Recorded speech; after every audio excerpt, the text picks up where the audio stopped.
Welcome back to It's Showtime, the Craig L. Hayes Show. Yeah, everybody, welcome back to It's Showtime, the Craig L. Hayes Show. On the road again, we're here with Donna Silva. We're talking about her experiences in show business, and she's been in the local 720 and other places a long time and has lots of experiences. And on this episode, we're going to talk to her a little bit more about her getting into show business and how she she touched on it a few times here and there, but now we're actually going to go and talk a little bit more about becoming a full-fledged stagehand here in Las Vegas, and both union jobs, non-union jobs. We've all done those in our life, trying to put food on the table. So we're going to talk a little bit about that. So Donna, let's just start. Where was your first? We into local 720 or into show business, whether it was union, non-union, it doesn't matter. It's just, how did you get into show business? What made you go, I want to do that career? I can tell you very specifically, and I'm proud to tell you, whenever I see that union bug at the end of a movie, I feel so much pride. They used to show a movie when you became a stagehand and as you got sworn in, and it was all about the pride and that family feeling that we were talking about that that you get when you belong to this union. And I really felt that. It impressed me. And whenever I see a movie, that last thing you see is the IATSE union bug. Yep. And I get such pride from that. I don't know. So what happened was, in fact, I'm writing a book, and my very first chapter is called "Start Me Up," because the Rolling Stones had something. They have their song "Start Me Up," Mm-hmm. and the first chapter of my book is exactly what you're asking. How did I get an interest in having this as a career? Well, I was working as a cigarette girl at the Hilton International, is what they called it then, and the same place that you The were. Las Vegas Hilton, yeah. Yeah, Las Vegas Hilton. And I was a cigarette girl there. And I had been worked there for Terry Little. And, well, I guess Hair. There was a Broadway show called Hair. Yes. And they built a theater just to have Hair. It was where the Benihana is Yeah, now. exactly. And that got me interested, seeing Hair. But I was a cigarette girl. And then I had a friend who we would go out after work and have drinks. And actually, he was a gay guy. I didn't know it back then. People kept that kind of stuff to themselves a lot. But we were just platonic friends, and we would go out for drinks. And we heard about the Rolling Stones were going on tour. So this fellow's name, he's passed now, but his name was Bobby. And Bobby said, gee, here we are. There's a magazine store right next door. And let's go get a billboard. Yeah, Billboard magazine, which is an entertainment magazine. And they might have a list of where the Stones are going to appear. Maybe they'll be here or in LA or, and we can go see them. So we went next door and got the magazine, and all of a sudden he says, oh my gosh, they're going to be in Mobile, Alabama.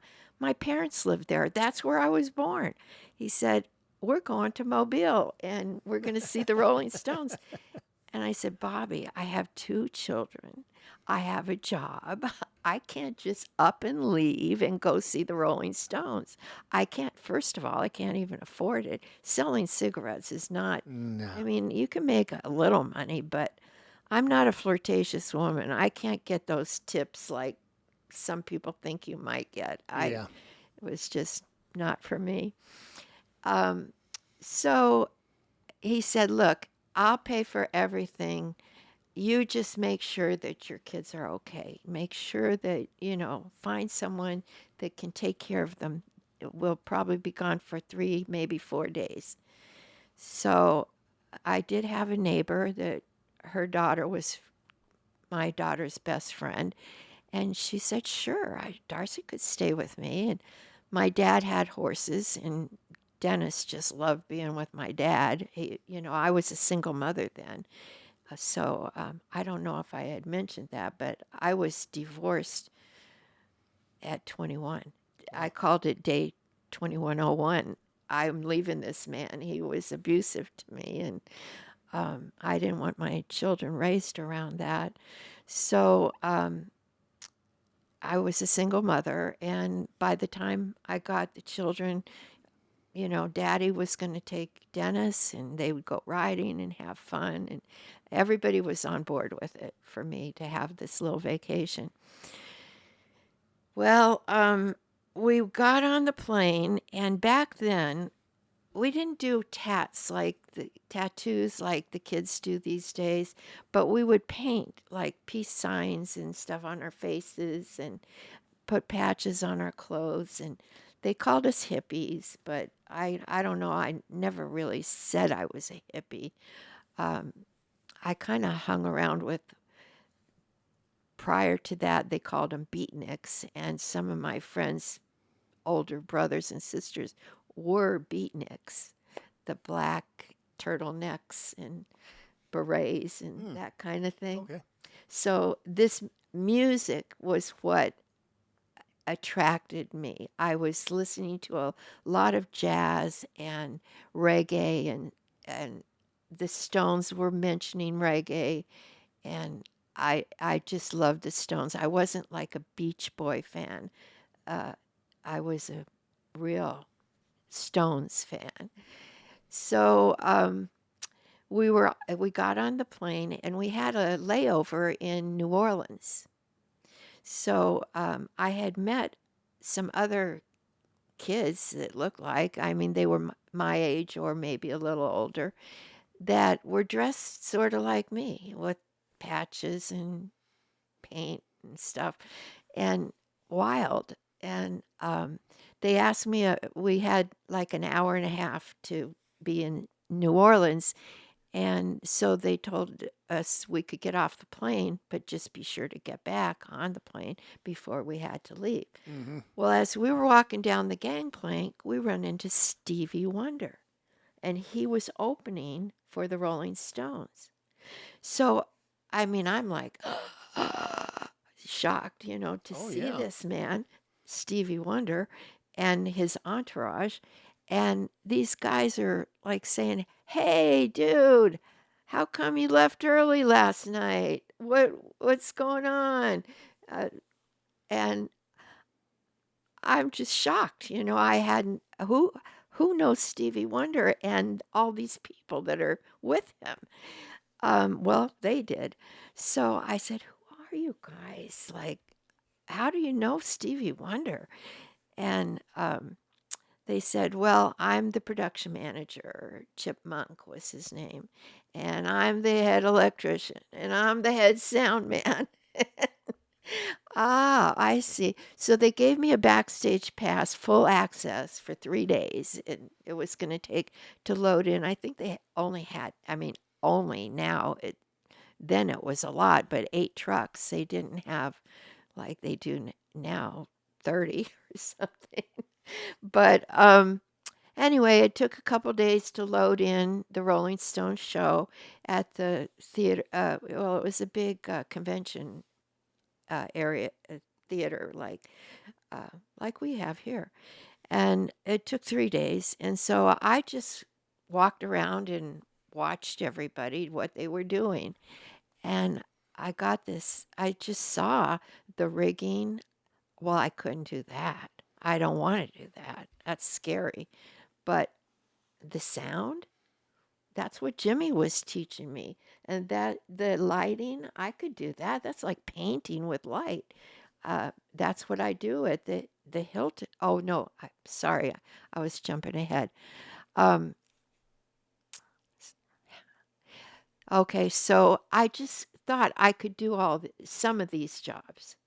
It just seemed like, and I had a lot of musician friends. So actually, I had done sound for a 40-piece orchestra. They had this rock sort of like a Jesus Christ. It was a religious thing, and that's who was paying for it. But it was a 40-piece orchestra, and I got some help, but I did the sound for this, and it was recorded, and it was successful. So um, now back to New Orleans, and then on to Mobile. Now I see that what I do non-union wise, and what I have just touched on when a musician friend tells me, "Could you help us with the sound? You know, set up some microphones." Um, so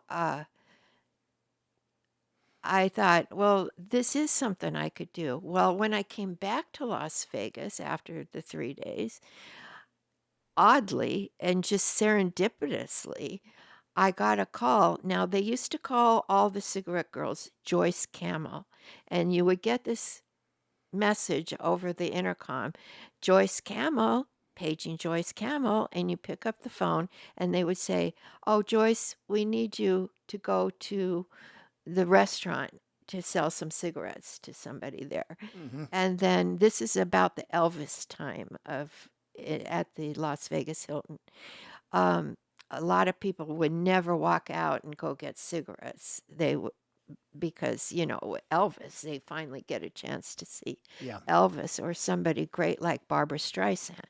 Nobody would walk out. So I was doing pretty well with the cigarettes, but I got a call, Joyce Camel, go to the showroom, the sound booth.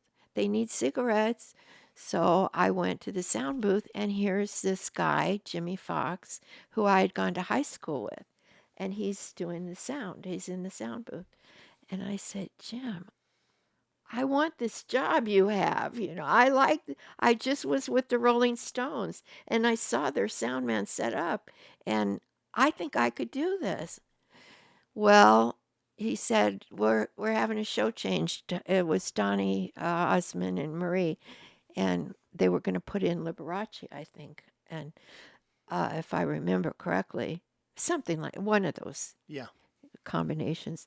It was a big show change because there was an ice rink they had to tear out, and light a rain curtain for one of the acts or something. I didn't know anything about this stuff, like that's a lot of heavy show.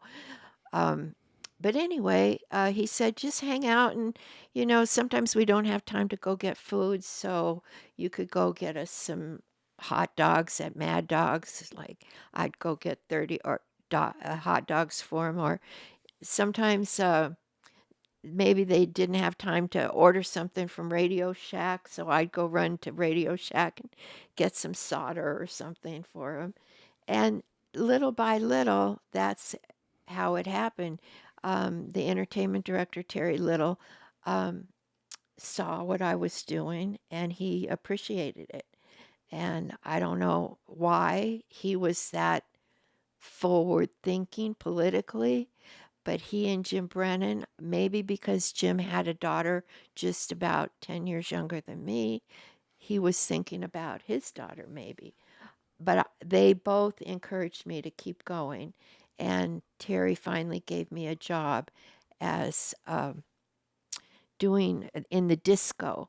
I would between the disco music, I would do the lights and sound, and we had a band would come in and play for a little bit, and then we'd go back to the records with the disc jockey. But I didn't do the disc jockey. I just did the lights and sound for the band. So back and forth. And that was my interest, was right there, and that's how I actually got a job. But So your first stage job was at was was it the Hilton at that time, or was it still the International? it was still the International. Okay. Because I think it stayed the International until, what, 74 or something like that? Right. And the concert for the Rolling Stones was in Mobile in 1972. I still have the T-shirt. And and then I was sworn in. Well, like I said before, they were not happy at all when I went to the union and said, now I have a job and I want to be a union member to have this job. And no, this is a father-son union. So I got faced with all that. So it took a couple more years. Like by 1976, they swore me in as a full-blooded, craft one, which that's kind of boring. But like you were saying, the projectionists are one craft, and the stagehands that do lighting and sound and props are another craft. Yeah, that's craft one. Craft one. Yep. And the seamstresses are craft three. So they wanted me to be craft three, but I told you that already. Yeah. And so I said, no, craft one is where I want to be, and I'm not coming in until I can be craft one. Yeah, I think that was a time, that 76 to 80, somewhere in there is where things really started changing, in the local, like we talked about before. And yeah, and I think that came down from the labor department, that came down from some court rulings and stuff like that of just, these locals, it wasn't just us, it was all over the world. Oh, yes. Country, I should say, Definitely. country, that, there was discrimination going on in almost every local in the entire country. And the Justice's Department and whoever else got in there and said, no, none of this. You're discriminating. You can't do that. So that helped clean up some of that. I didn't want to sue. They said, I knew I could sue for discrimination, but I told the business agent and Gordon, the president at the time, I don't want to sue you. I want to come in here in a good way. I want this to be my life's work. This is how I'm going to feed my family for the next 20 years. And apparently, I believe it was Hal Ritzer that kind of swayed everyone to, we have to let her do this. Yeah, let's get rid of this Neanderthal thinking. Right. Guys, so that's amazing. Your first job was there at stagehand job was at the International / Las Vegas Hilton. That's so cool. Exactly. That is so very cool. And from this little skirt that I wore with the cigarette tray and the little bobby hat, I was dressed like a sexy British little costume that had a little, like a bobby hat, like high hat like this, and high heels too. Oh, that was hard. Walking around in high heels all day. Yeah, and a little short skirt that hot pants were in then, but mine was a skirt at least, but it was real short. Yeah, it's just not, it wasn't me, it really wasn't, but hey, it's a job. It's a job. And yeah. then to go from that to being able to wear my jeans and my roadie T-shirt, my Rolling Stones T-shirt or something. There you go. I really felt successful, like I broke that. We didn't call it the glass ceiling or anything. We didn't have those words, but I knew what I was doing. I knew that if I persevered, somehow this would happen. People would say, oh, it's only because of the new rulings and all that. No, I think I put myself there, and well, it sounds like I was prepared. Yeah, you put you put some dues in on that stuff. You did a lot of stuff for free, hanging out, just being there, and then they saw how serious you were about it. I mean, you paid your time, and before that, there's a guy to get into the local. A lot of the guys had to do what they called breaking in. Remember that? You had to break in. Be a permit. Yeah, They and get called it a permit and break in, and you had to do shows for free. Free. And while the guy that was teaching you the show or something, he was getting paid, but you were doing the work. Yeah. And that had to end. The labor department ended all that, thank heavens, because it was just the arrogance of the time. It was. For the black men too, the two that came in at the same time I did, BJ and Hawk. Yeah. I was glad, I believe my politics began back when Daddy had us in Valdosta, Georgia. I don't know if I said anything about that, but my dad really hated the white only signs that we had. He was from LA, and he lived in East LA, which was very mixed Hispanic, and and we were in the service where we had I was around all colors of people Yeah. when we traveled. And one time I'm going way back to when my dad was in the service, and I was probably 7 or so, and we went to Dairy Queen, and they had a window for white only, and then they had black only, and that was around and back, and nobody was really waiting on these people, and it was dirty, and ours was all clean like Dairy Queen is. And my dad said, "This is terrible." Like, well, I was so young.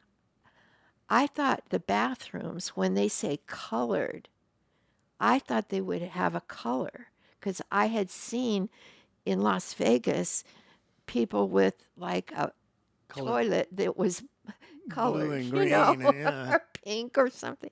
And so I said, "Daddy, I think they just mean they're colored. And when they say white only, they are just like a white sink, like what we had, like a white sink and a white toilet." And he said, "No, honey, they mean the people can only be white if they go there."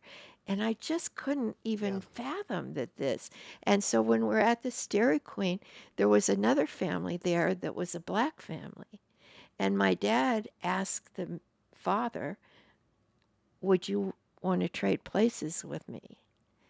And I didn't even realize what they were doing, but they both agreed. And well, the end result was we got kicked out of Dairy Queen. Yeah. And I mean, like, it impressed me so much that Daddy did that, and the other father also. Our children need to know this. That was their attitude, was we don't like it, and our children need to know this. But I know my sister always says, "That's the day we got kicked out of Dairy Queen."